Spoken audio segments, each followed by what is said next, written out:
Yep. Hey everyone, welcome, welcome, welcome. My name's Michael Scanlon, and I'm here with Aaron Black, Hunter Steinens, and Quinna Phillips here for a really super special episode for our Raise Adult Ally podcast. And the four of us know each other so well. We're friends, we're colleagues, we have worked together for so long, which means you're just in for a super special treat. I think you're going to hear from all of us, hear a little bit about our own stories, our experiences on the A to Z of adult allyship and things that made a difference, things we wish were different, things on our minds and our hearts right now. I think we will do our very best as close friends and colleagues to keep this in a reasonable time frame, but we also don't really want you to miss out on our great information and stories. So, on that note, Aaron, I'll pass it on to you to ask the first question.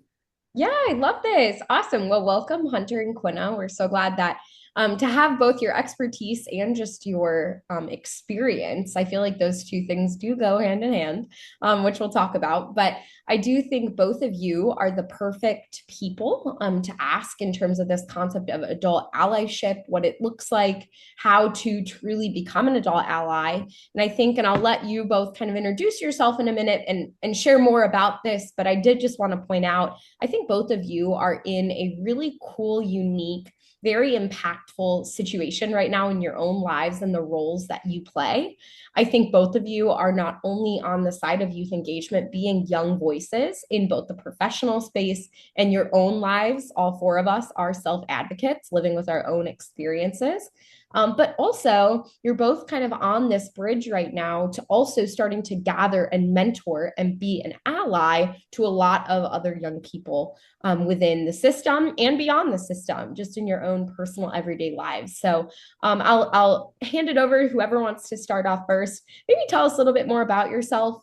And I really would love to hear. I feel like what better way to start off strong than to share a moment before we kind of get into your own roles currently serving as adult allies. Share with us an adult ally that made a difference in your life, and really, if you have any memorable stick out moments that you think will kind of define this conversation and some of the takeaways that we'll have. So, Quinna, I'll hand it over to you first, and then we'll pass it on to Hunter. Yeah. So do we want to start with introductions or with the first question? Yeah, share a little bit about yourself, and then maybe go into it if that sounds good. Yeah. So as Erin said, I'm Quinna. I'm a self-advocate. I am 27. I am a director of Project Power, the RSA Parent Center for Region D2. And then I'm also a member of YETI, the Youth Engagement Transition Initiative, and YEN, Youth Engagement Now, with these lovely people. So kind of serve both sides. Through Project Power, we also have a youth advisory community that I help facilitate. So yeah, I feel like I have a good perspective on kind of the adult ally side and I'll still claim the youth. We'll still claim it for a few more years. Hunter, you want to go ahead and introduce yourself before we? Sure. Thank you, Quinna. As folks said, my name is Hunter Steinitz. I am from Pennsylvania. I am a youth engagement specialist, which basically means that I help teach educators what it's like to be a young person with a disability and helping them understand how to give agency to a young person in their process, and then how to empower those young people to then have agency in their own process. And I'm also a self-advocate. I was born with a rare genetic skin disorder, so I am bright pink. And in my life, it's interesting because I've been doing the adult ally thing without knowing I was doing the adult ally thing for a really long time. Just sort of on a personal note, within the ichthyosis community, I'm the oldest woman in the United States with my condition. And so every other younger person in this little, group of ours has sort of found a new community that I didn't have growing up because it didn't exist then, to now be able to be a role model for these folks, but more importantly, someone in their corner. Love that so much. I feel like you, Hunter, really have very unique experience being an ally. And I think to say, not only in terms of your all right, I always mess up the pronunciation. Ichthyosis. Ichthyosis. I always love to add an extra little syllable in there. But we have to say it right because awareness is important. Awareness is But important. I think to kind of go off of what you're saying, you don't really know you're being an ally until you have young people in your life that are all of a sudden texting you and asking you questions. They're all of a sudden looking to you for planning. They're all of a sudden like, hey, I had this situation come up. And I think that's a really interesting point is that being an ally doesn't mean perfection and it doesn't mean having it all figured out. That was actually something that all of us were just talking about before we hit record, of course, because like Michael said, we're all friends, we're all yappers, and we all love talking about this stuff, truly. And I think that's an important piece is that half the time people are scared to take on this role of adult ally or mentor in somebody's life due to the fact they're like, well, but I don't have it figured all out. Great, that's good. Show that to the young people. That is okay. If Right? anything, that endears you to the young person because Yes. you're both learning, you're both figuring it out as you go. And, just as you get to learn from your own experiences, they get to learn from your experiences. And go ahead. No, that's kind of the point, to learn Yeah, from. right. That's the point. And especially, I'm thinking about the whole like, well, not only do I have to be perfect, but we tend to think that there is some sort of power dynamic happening between Yes. the mentor and the mentee and, all that stuff. But that's not allyship. No, it's real. It has to be real too. Like it's okay to not always have an answer, right? It's okay to not really know. I've had plenty of times when both I have gone to a mentor and adult ally of mine, and they've said, you know what? You might know more about this, what you should do in this situation than I can even tell you. But it sounds like us talking this out has been helpful. Or two, there's been younger people that have come to me, or even my peers that have come to me and said, hey, what would you do in this situation? And I straight up say, you know what? That is a great question. But what I didn't do was try to overpower or come up with some answer. I just genuinely said, let's work it out together. What better way to talk aloud a situation with somebody than what exactly they were doing, which was coming to me openly. And I think allyship is relation. But Quinn, I'll pass it over to you. If you have a particular moment that you wanted to share or an experience that you've had in which an adult ally in your life has like really, really impactfully done it right. Some of these things that we're talking about.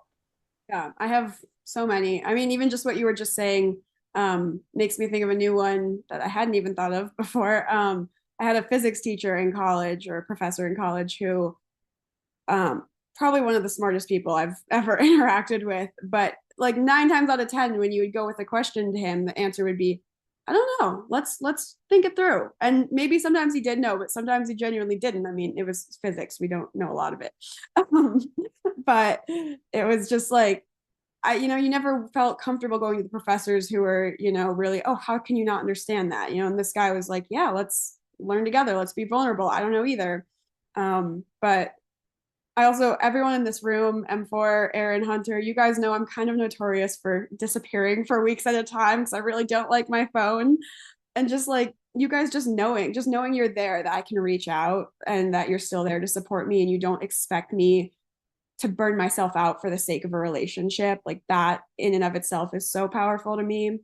But I think like the kind of story moment I think of off the top of my head, Aaron, you were there for this. But we were in a car, we were on a road trip to a speaking event with one of our adult allies. And we had kind of been, there's a lot going on in the world, distressing events. We'd kind of been talking about it, talking about our struggles. It was a little downshift in the mood in the car. And then Only the Good Die Young came on the radio by Billy Joel. And like it's kind of a sad song, but it's so upbeat.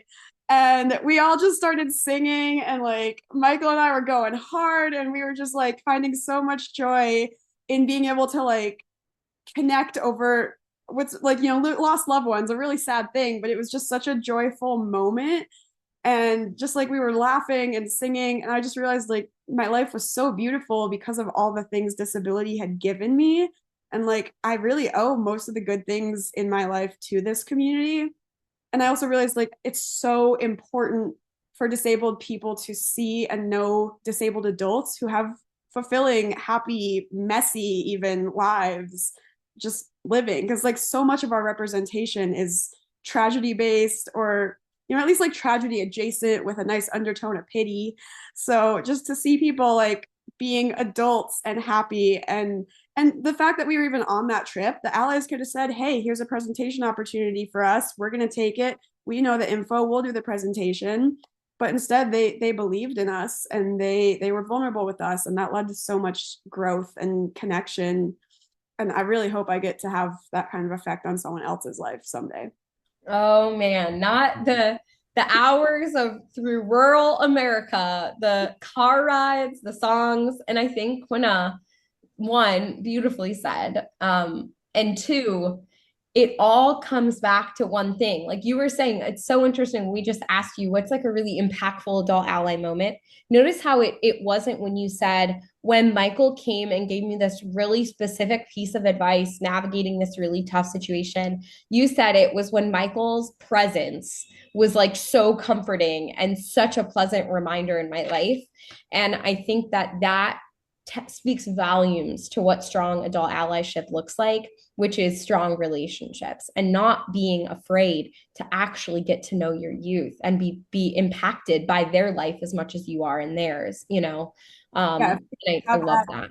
didn't have that vulnerability and the ability to share that information and have those conversations, like we would have still had fun singing, but it wouldn't have been this like Yes, we can grow kind of moment. And that's like so cheesy, but it really was.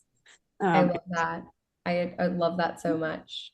I feel like that actually really transitions us nicely into the second question, which is one thing that gets in the way of allyship. And I know we're kind of talking about here right now this secret sauce to being an adult ally, which I think we would all agree is the relationship element. But now I'm kind of curious, maybe that kind of starts to answer our question. But I see Hunter, you're muted if you want to start us off. But one thing that is preventing allies from stepping up and making room at the table for youth to have a voice.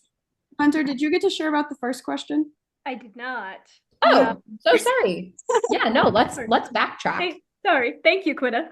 I actually, I will get to the second question, but I actually have two stories to go with the Oh first yeah, one. go for it. And I think they all kind of go hand in hand. We don't really have to stick to it Yeah, exactly. I think we're answering all of it as is. But as yes. we talk anyway. Yeah, I agree.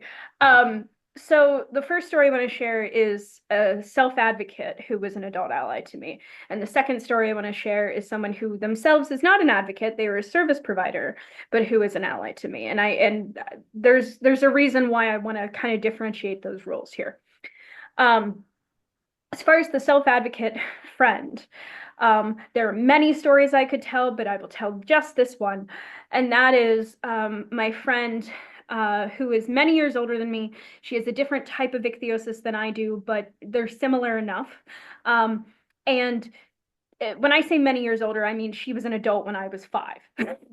um, and she worked as an animator at Disney for many, many years. Her name is actually on the credits in like Mulan and Brother Bear and Lion King. And like she worked on a lot of these movies. And there was a point where we were driving through the state where she lived and we needed help. I needed somewhere to crash because it was a hurricane. There was a hurricane. It was not safe. I couldn't go home. Um, and so my parents were like, "Hey, friend, can we can we ask a favor? Can we drop Hunter with you while we go finish something and come back?" I was like 10 or 11. And really the best part of that entire, it was like a week. I stayed with her for like a week. And the best part of that was that we went, not just that we went to Disney together and it was fun, but that I got to see an adult um, doing cool professional things. Um, I hung out with her at work, so I got to see what work was like. And really just getting to see an everyday adult person with my same condition enjoying life and doing cool things. And, at a time when I didn't know I needed that kind of a mental picture, but it showed me what was possible without necessarily bludgeoning me over the head with it.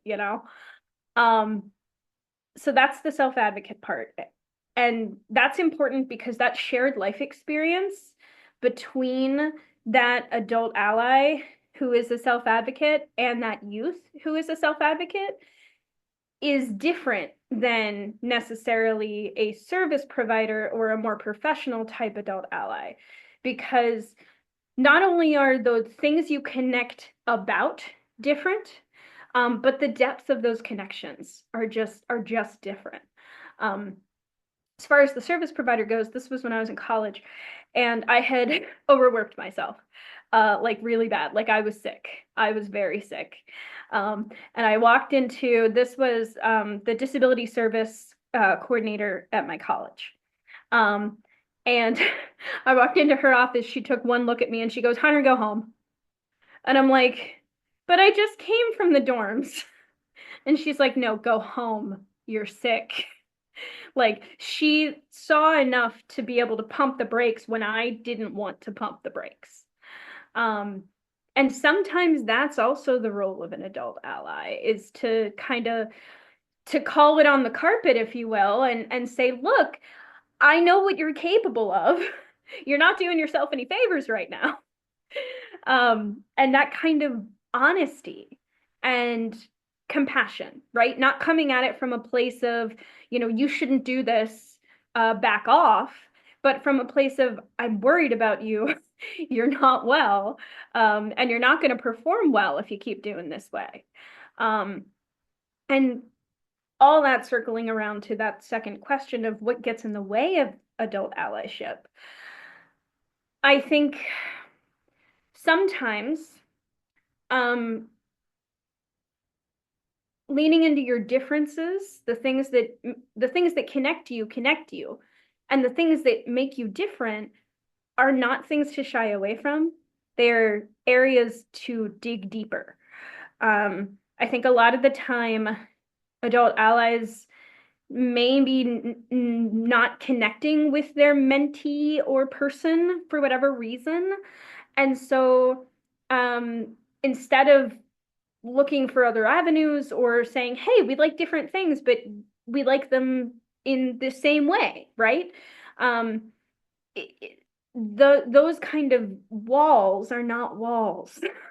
They're just nuances to deeper conversation. Yeah, there's a lot there to unpack. And adult allyship, I have found, is something that is intentional, but not all the time. Quinna, what do you think? I think that's a good way to put it. Yeah, I think that's everything you said.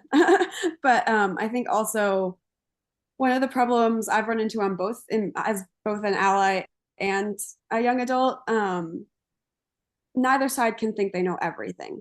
Experience is great. Absolutely. I respect so much the people that have been, in this world for decades. But they also have to respect that we may not have worked at parent centers or in advocacy for as long as them, but we have lived in this world for decades as well. And so that lived experience that is just as important in combination with their experience. You can't say, "Well, I've done it this way for 30 years." And I think it can be scary for people to admit, "Oh shoot," because we all come to this place because we care and we want to help people. So it's hard to hear, "Hey, your methods maybe haven't been as effective as they could be," or "You're not super up to date." Like I keep going back to my physics professor, who technically wasn't even an adult ally in the sense of the term we're talking about. But really, I can't think of anyone who embodies the term ally more in every sense of the word. Like I said, a really smart guy could have just gone on and said, "Hey, I know everything about physics. If you can't learn, that's your problem." He spent his own personal time reading research articles about how different people learn best and how to break down barriers. He required us to come to an office hour. at the start of every class, because there were studies that showed that when just getting over that barrier, that anxiety of going to one office hour, students were like, I don't know the percentage, but a lot more likely to show up and ask for help. And like, what is allyship if not that? Creating access to help. And that, like, that really stands out to me, is just constantly learning in both directions. Is, hey, your experience is amazing. Thank you so much for showing me how to do this. Here's an idea of how we can make it even better. So just really remembering it's a partnership, like we were talking about earlier. I don't remember if it was in the recording or if we were just yapping, but we were talking about it, that that kind of power struggle. That's not a power struggle. It's a relationship. Mm.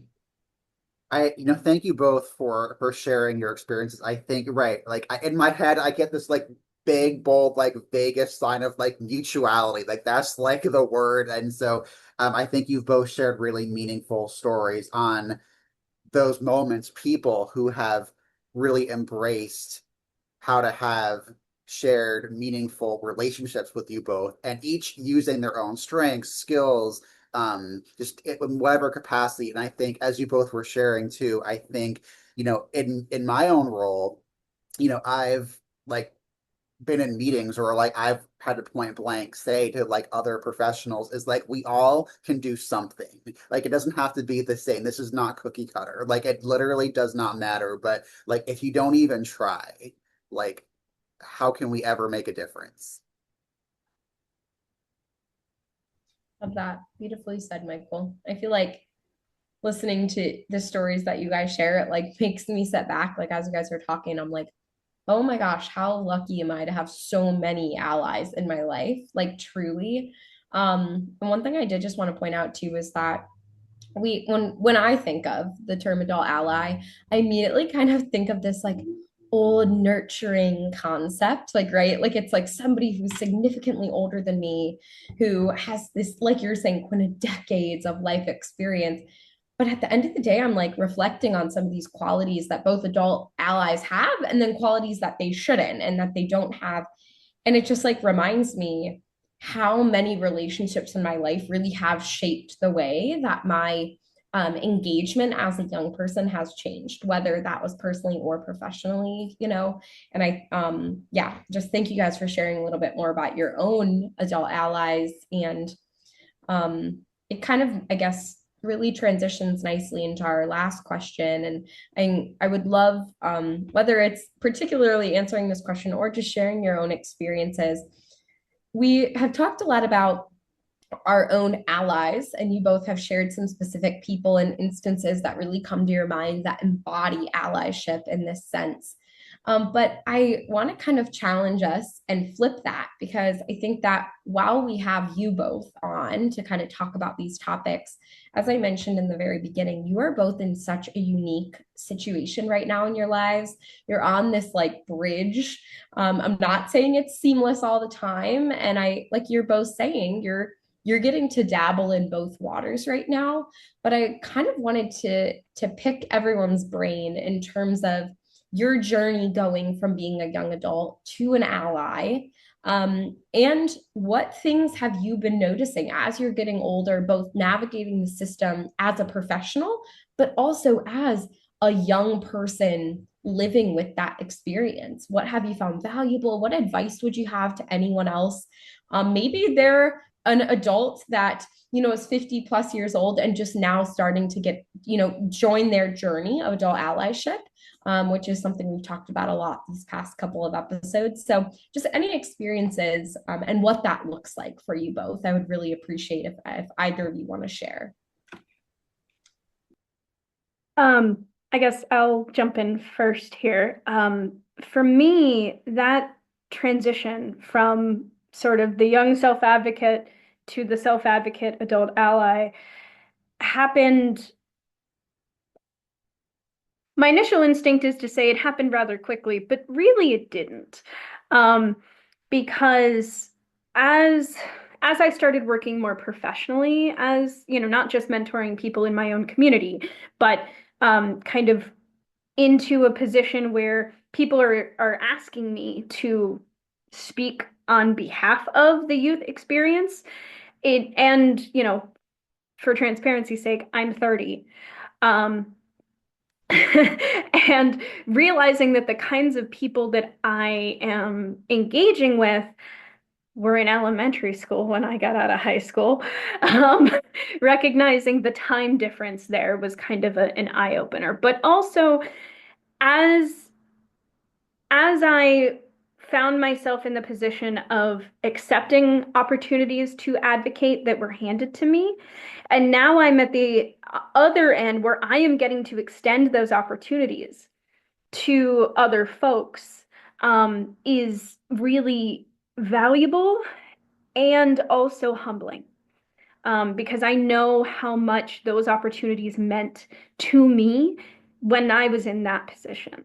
Um, and that getting the chance to get up in front of a room of people and talk about my story, while it was not a thing that was particularly nerve-wracking for me because I had done it before, but being able to now turn around and support someone else as they get up there and share their story to do that.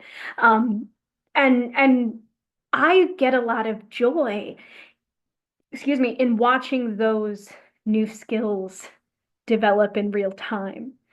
Um, and that deciding that, okay, I'm no longer a youth is a thing that each self-advocate kind of has to wrestle with themselves, because not everyone's timeline is the same. You may hit an age and you're still not fully transitioned in the way that we think of, you know, your own stable economic income and, whatever else we want to say, okay, you're an adult now, whether it's you're paying your own bills or you're driving your own car or whatever it is, right? There's no hard and fast line for when you stop being a young self-advocate and start being a self-advocate adult ally. But I do think that it is a decision that comes with experience, both being a youth and dabbling in the ally work. Um, I don't know if that makes any sense, but That made a ton of sense. I agree with your point. Like it's not, I was thinking the same thing. It's not like a graduation where you're no longer in high school. It's not either or. Like you can simultaneously be a young person and an ally. So yeah, made and sense. a mentor to other people. Right. Like you can wear all of those hats at the same time. It's not like one is the end goal or better than the other. Like you need both. Right. And like even with other adult allies, like they went through their own, I'm thinking of some of our, friends through Yeti and their journey from youth to adult ally is wild and takes some interesting turns at different places because that's what life does. Yeah. No, and I agree both like I mean, I'm still excited every time I get an opportunity to share my story, but like I'm almost more excited when I get an opportunity to give it to someone else or just even like see the growth in our youth advisory community, like people who wouldn't even turn their cameras on who are now speaking to hundreds of people confidently. Like that's so cool. Um, but I think for me, my journey, it kind of came very naturally becoming an adult ally. I think partially thanks to the adult allies in my life, leaving room for me to kind of claim more responsibility and start to grow into that. Because like if you don't make the space, it's hard for someone to kind of step in and claim it. Um, but I think I'm also someone who just has kind of always been that way. Maybe I'm a little bossy, I don't know, but I've always kind of leaned towards mentorship roles. But I think gaining like confidence and experience to like to back that up a little bit, like learning more about myself, more confidence in my own identity as a disabled person, learning more about like disability history and culture, which like they every time we meet, there's some sort of game we play or activity about we learn something new every time. And I think that's so important is like the life experience absolutely helps you be an ally, but really knowing like having the facts, the knowledge of kind of the experience of our community is also an important part of that kind of transition. So like partially my willingness to gain that understanding and knowledge because I didn't like grow up in the disability community, so that was kind of maybe more unique for me. Something I felt like I had to do to really like I didn't want to give someone advice when I was like, well, I don't know if I even fully understand myself yet. Hold on. But again, even that, like I think I'm kind of rambling now, but I think like having such a sense of self, even if it's that I don't really know what I'm doing, it doesn't have to be a sense of self in the sense of I am so perfect, everything's figured out, I got it, we're good. Like just the confidence to be like, hey, I'm really good at this stuff. I'm killing it here. Oh my God, this is a mess. Help me. What would you know, that goes both directions of that sense of self, I think really helps people realize they can be their full selves and start to kind of own that and transition into that mentorship role. So like And Hunter, you brought up a really good point of like the fact that we as allies should have a self-awareness of not only where we're good at things and the things that we're good at and helping other people be good at those things, but also leaning on the other members of our community, whether those that we are mentoring or being an ally to, or those that work alongside us for areas where maybe we're not as Mhm. as sure of ourselves or not as good at things. Um, that, as Michael said, allyship is mutual. So that means that it's okay to lean on your young people if they're, strong in particular areas that you may not be. That is not an endorsement of using your young person as your social media guinea pig. That is not what that means. However, it is totally, I think, a valuable skill to learn to ask your mentee for help when you need to. yeah, I could not agree more. And I think that also reminds me of one other point I was going to make in that little ramble I went on. Um, but I think the reciprocity also applies to the hard conversations. I think one thing I really learned when I first started the youth advisory community, I thought being an ally meant, I have to make sure they're accommodated 100% all the time. But I realize now sometimes it means saying, hey, you've asked for help in this area, but I've also seen you show skills in this area. So maybe this is something you can actually do. I know you've asked for accommodations. Let's talk about it. I would never say, like, no, you can't have an accommodation. But, there are times where either people maybe don't realize their own abilities or they don't realize they've grown. And being able to have those conversations of, hey, do you really need me to do this for you? Or is this something we could try starting to do ourselves? And like holding people responsible is also, I think for a lot of people, probably one of the harder parts of being an adult ally is it's not all butterflies and rainbows all the time. Sometimes it's both directions. Sometimes it's people coming to you with hard stuff. Sometimes it's you having to go to them with hard stuff. And you have to be able to have that in a very tactful and respectful and accommodating way. And it's all about trust, right? You're able to say that to your person as an ally because they know that the stuff that you say is stuff that you mean. Um, and that, you would not say it out of malice or out of callousness or out of dismissal. It's because I But believe in you. It's because I see your strengths. I want to grow right. them. You And acknowledge so strengths. yeah, and so coaching the conversation in that way, right? That's what an ally does. Is they look at the strengths and they go, "Hey, I'm noticing these things." And gently, kind of like my friend at the disability office. "Hey, I know you're better. I know you are capable of this. So let me help you be capable of that." Yeah. And I've had just recently, actually, I was doing a lot of travel for Yeti and I had been missing a couple emails. There were a couple things I'd just not been asking for help for because I was so far behind on them. I was embarrassed at that point. I'm like, oh my God, it's been 3 weeks. I can't ask for help at this point. And my coworker kind of pulled me aside and was like, hey, what is going on? This is not like you.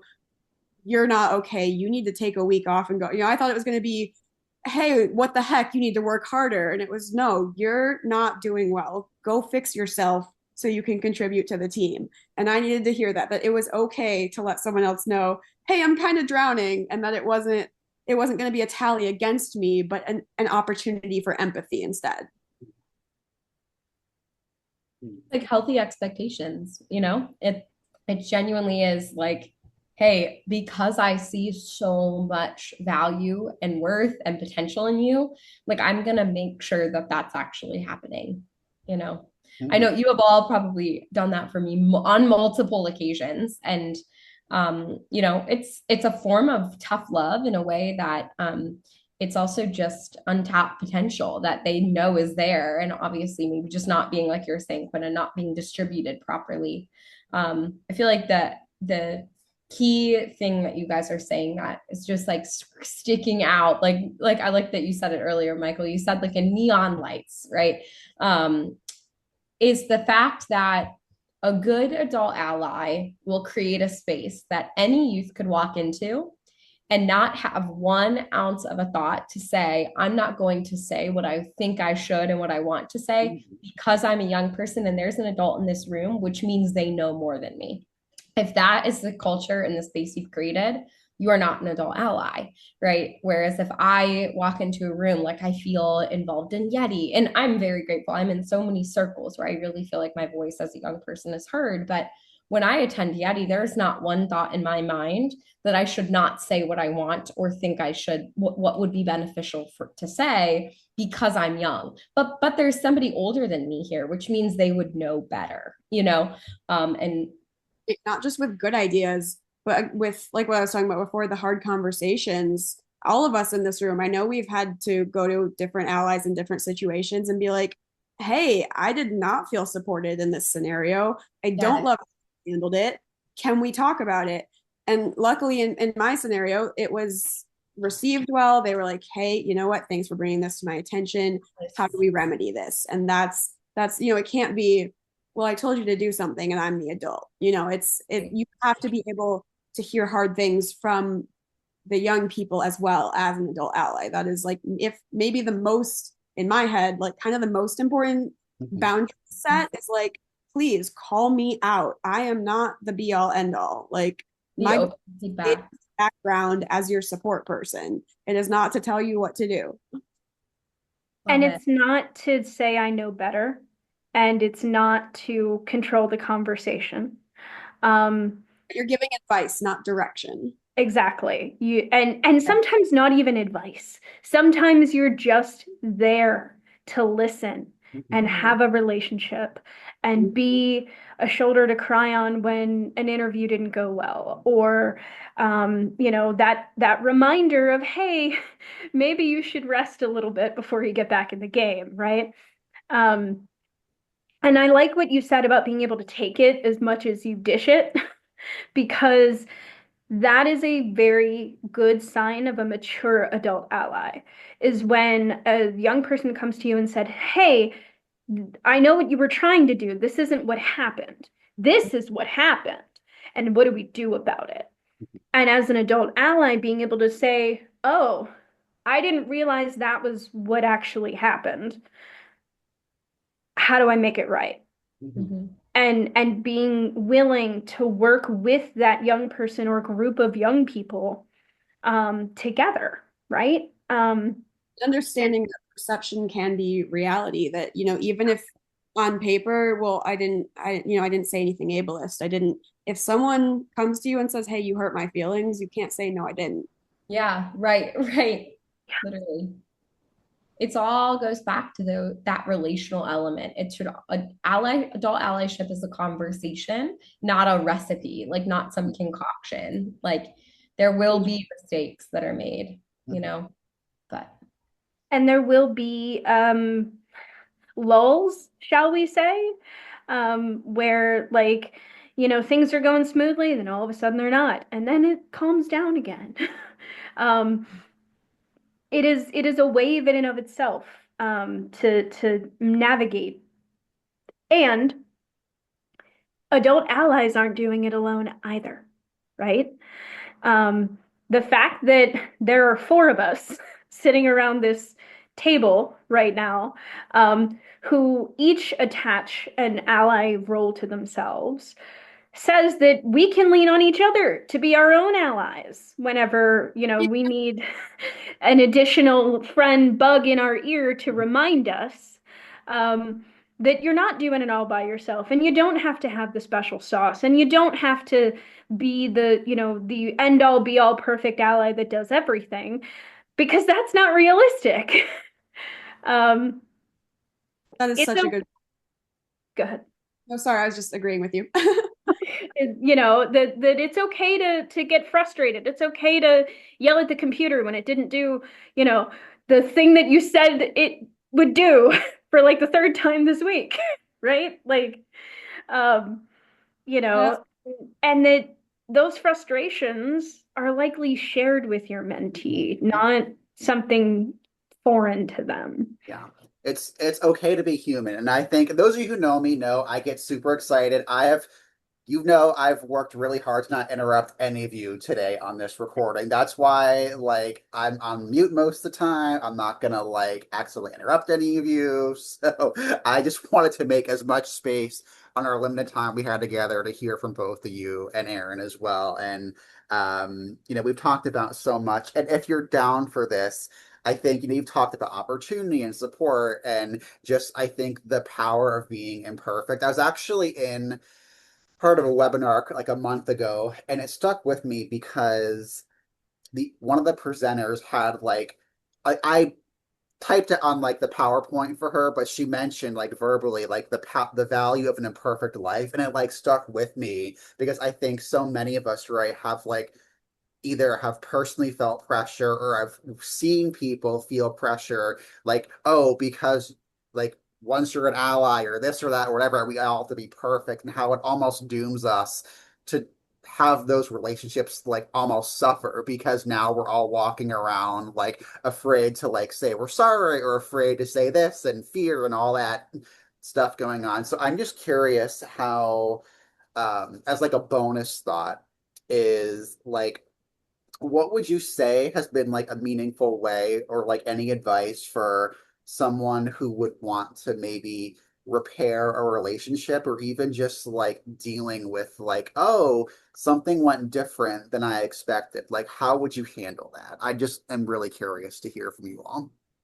I love that question. I both that last point we were talking about and this kind of goes into a story again featuring Aaron. We've been traveling a lot this year. Both being imperfect and kind of relationship wise, there was a moment I was very overstimulated. We were exhausted. We were there to be kind of adult ally roles. We were supposed to be the leaders of an event. And I was having issues to no end with my flight. I was getting really stressed out. I was starting to kind of lose my cool. And We were Aaron, totally losing it. We were so tired, and it was the most overstimulating like 5 days of our life. and Aaron looks at me and she's like, "You need to relax." And I was like, "Oh shit, I really do." Oh, and I was like, "Oh shoot, I really do need to relax."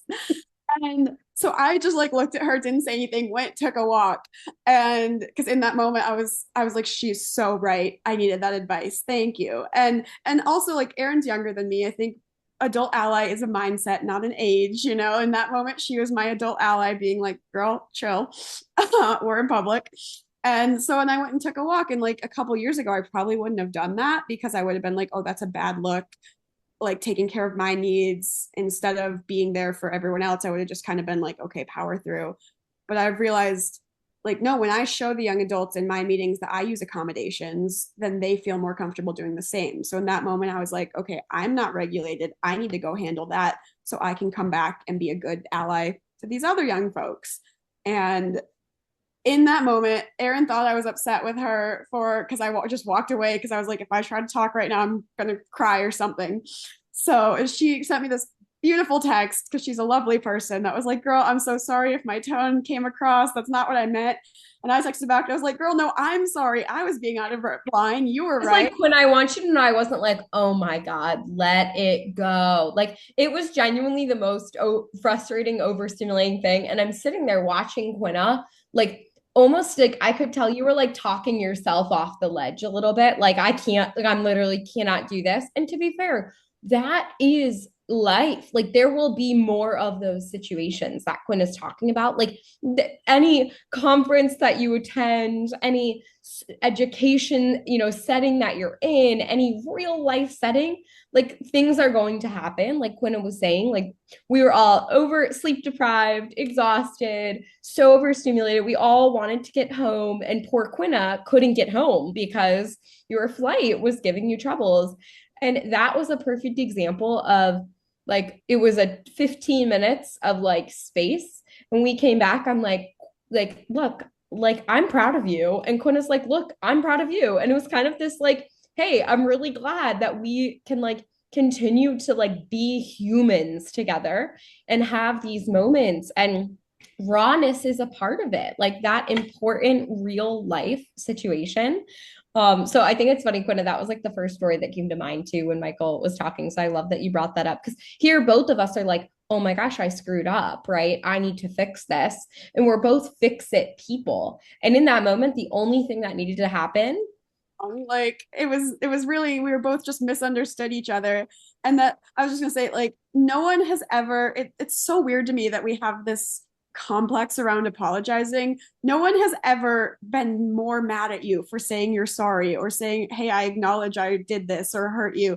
Like, just being willing to just do that. Like, because I was like, even though I wasn't upset with Erin, even just seeing that text of her willing to be vulnerable and be like, hey, I'm so sorry if I upset you, that helped me even more calm down and be like, oh my God, there's so many people here who love me. And, like, Yeah, like, I'm safe, I'm good. Yeah. sorry, I cut you off. You keep No, going. that's it. No, you said it perfectly. That's Yeah, it. I think like that is the most, that's kind of my answer. But also, I'm someone who, it can be really helpful to have structure or like kind of boundaries around those conversations where, like, in that moment it wasn't big enough. It was a sorry, I love you, sorry, I love you too, back to friends like moment. But it can, especially in an adult ally mentee relationship, I think, like, I kind of use a structure of, hey, here's my 5 minutes to say my reality, here's your 5 minutes to say your reality, here's our chance to repeat back to each other what we've heard each other's realities to be. And now let's work. It's you and me versus the problem. We need to address the discrepancy, not you versus me. And I think that's a really helpful mindset to have, is we're not the issue, we're having an issue, so let's work together. The focus for me is the solution. I'm not a huge emotions person, and I know that can sound harsh, but I'm like, hey, feel your feelings, you do you, and then when you're ready to talk solutions, I'm here to listen. So I think having that structure of like, you get your time to talk, and I'm going to make sure that you feel that I heard what you actually said, so I'm going to repeat it back to you. I know that's probably like some method in a book somewhere, but it's just something I've picked up from various people over the years that I think can be really helpful, especially with neurodivergent populations. It's called active listening. Yeah. Um, We called it prompting at my semester school, and then we just had one in a training in my office. There was like another term for it, but it was a similar concept of just, yeah. And you're right on the money, right? That it's about setting those expectations and those boundaries around how to address a issue, a problem. I don't even want to say conflict because that's not the right idea. You're Quinna, you're right on the money. It's you and me versus the problem, not you versus me. And that is the core of allyship is we are together solving this problem, and we are bringing our mutual talents and our complementary skills where one of us is better at some things than the other. um, and I'm thinking about, that's a really great example of kind of the relationship part of those conversations. But I think I'm also thinking of like the logistical side of like putting an event together and trying to make sure everything is accessible and making sure that there's food that people can eat. um, and you know whether or not certain logistical things are within your control as an ally, um, is not a reflection of whether or not the thing is accessible. Something may say that it is accessible and it may meet the bare bones requirements as far as, what the ADA says. But remember, the ADA is the floor, not the ceiling. And so, like, I'm thinking of, and you all are going to laugh, I'm thinking of the hotel. I'm thinking of the hotel in Charlotte, and I won't name it. But um, the fact that our adult ally completely knew and understood the accessibility challenges with that location. There was nothing he could practically do about them. He couldn't fix them. He couldn't fix the location. He couldn't change the scenario. So he controlled what he could control, which is helping us find what we needed, whether or not that came from the hotel or whether or not that came from, someone doing a Target run or whatever it was, right? And that he didn't take it personally. He doesn't take it personally because he knows it's not a reflection of him. Mhm. I know Um, it's an event. Like I have so many food allergies, and that's usually really stressful for me because it's almost every time I have to go ask someone, find someone I can almost never eat. I don't get that stressed about food when I come to our events because I know someone's going to Uber Eats me something, someone's going to offer me their car to take me. Like they're going to get okay, they can't control that the hotel can't get me food, but they can control that I can get me food. And I think also, sorry, Hunter, do you have more? Okay. I think also, I don't mean to keep harping on the negatives, but that what something you said kind of reminded me of this. Um, First, I'll say I'm also really big on perception. I mean, facts are great, but I think it doesn't really help someone to say, okay, well, your feelings shouldn't be hurt because I actually didn't say something wrong. Like it that relationships are perception. It's not, you're not going to build a relationship by proving someone wrong. But then to what I was going to say to your point, Hunter, is I think you also have to really have those boundaries as much as it's so important to be willing to say I was wrong. There are also times where sometimes things are put on you as an adult ally that aren't appropriate, that aren't your fault, that aren't in your control. You can't have someone saying, if you have to be accessible to me at 2 a.m. or I'm gonna, like start crying. Like that's not an allyship. That's not even really friendship. That's a bit much to ask of anyone. So I think being able to I struggle with this a lot because I do want to be empathetic, especially like I understand I'm a youth in Yeti. I want to be empathetic to my young adults. Not my young adults, the young adults in my group. Um, but I can't serve them if I'm not taking care of myself. And part of that is being able to say, I'm really, really sorry you're going through this. I'm not a licensed therapist. I'm not, this is outside my job description, not or even my friendship description, my ally description. This is not something I can help you with. Knowing when you have to draw those lines can be really tough, but it's so crucial because Mhm. it can put you out so fast. Mhm. yeah. And I just want to reiterate, because that's really important. I want to reiterate something you said, which is that you need to establish communication boundaries with your youth folks and with their families sometimes, if that's necessary. Because it can feel like, well, you're my ally. I can call you anytime. And we say that, but we don't actually mean that. What we mean is, I am available to you within the parameters I can give you. And so maybe just an advice for advice sake, when you're building in how your group is going to operate together ground rules, you establish, hey, I'm around, I'm here for you to talk to, I'm here to bounce ideas off of. Do not contact me beyond this time frame. Yeah. Um, and you can totally explain why. Youth will understand. And It's, it's not you don't have to be mysterious about why you're doing things. If anything, being transparent about why you're doing things is more of an ally role because then it's a mutual conversation and not a I am dictating to you conversation. I was going to say it's more of an allyship too, in that you're demonstrating healthy boundaries. That is something that does tend to be a problem, especially with disabled young adults, especially with hey, free internship here. Hey, you want to do a little work for us here? It'll get your name out there. So being able to say, here is my reasoning why I have these boundaries. Does this work for you? If not, we can maybe have a conversation about how we can, both come to an agreement of what works for us. But again, some boundaries are non-negotiable, and holding your boundaries is actually empathetic because it is showing people how to hold their own boundaries.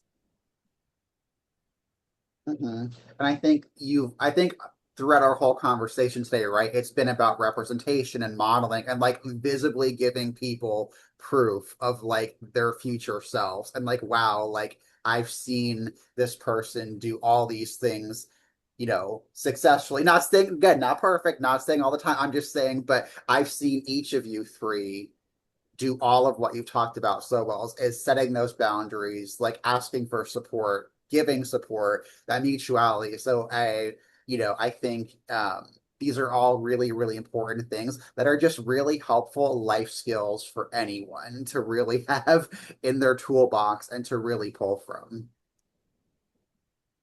Yeah, sorry. I know we said we were going to keep this short. I think what we've yapped for an hour now, but thank you guys for that conversation. It's fun to be able to share and realize actually how much I've learned about adult allyship.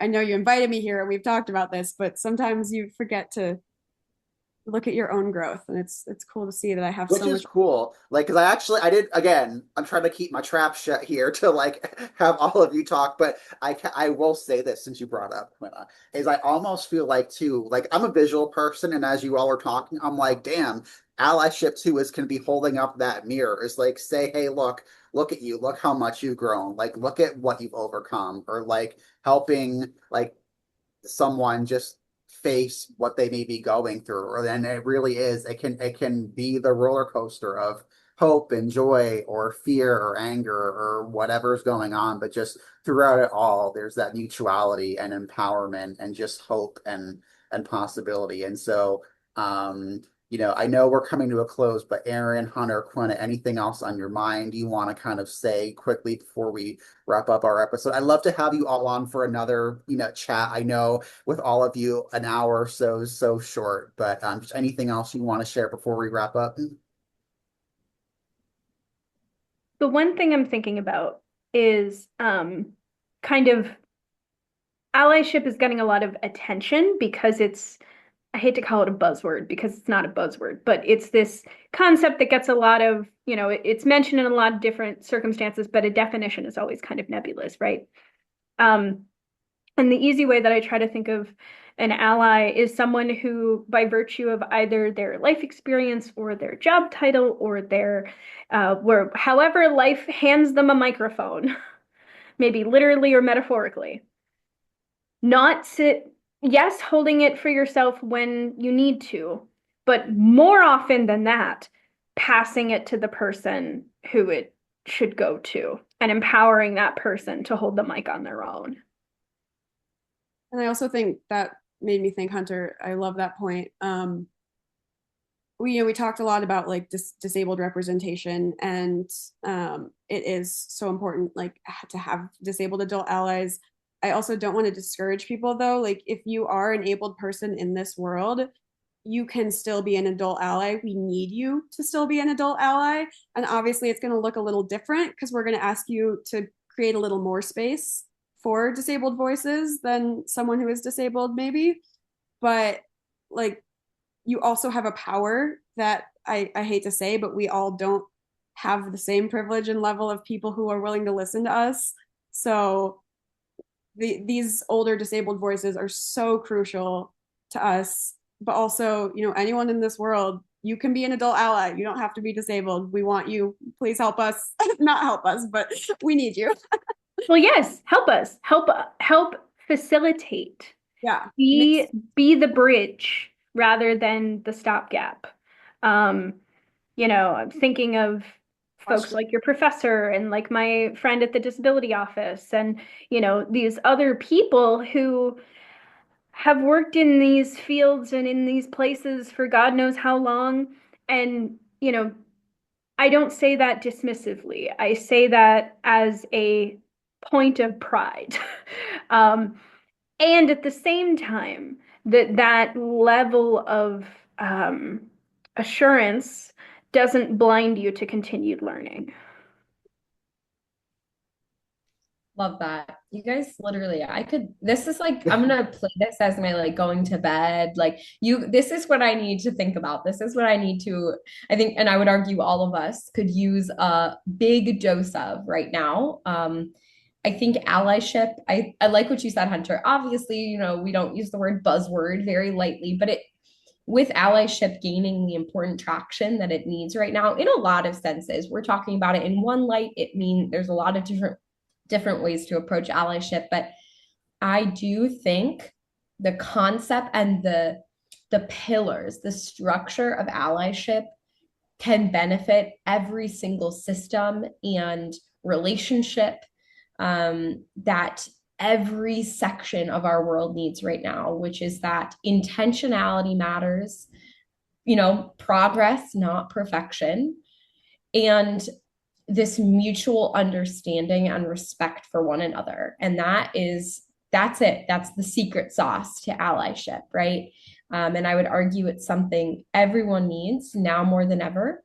And this isn't just a disability problem, a disability talk. This isn't just a young person versus adult thing.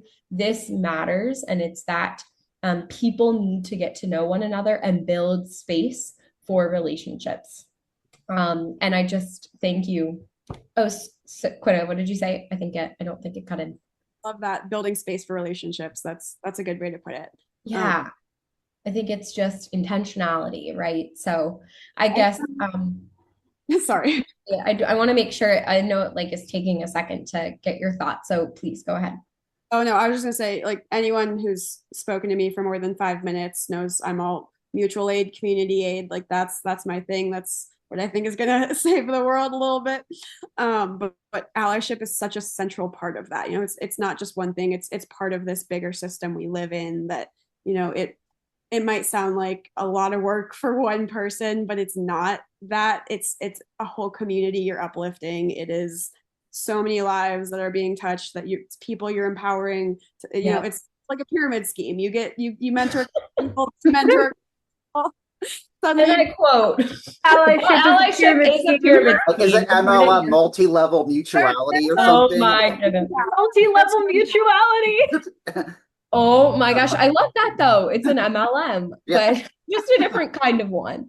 But I think, Quinna, that's absolutely right. What you put in to the people around you, regardless of age and experience, is what you get out in this lifetime. And that is adult allyship.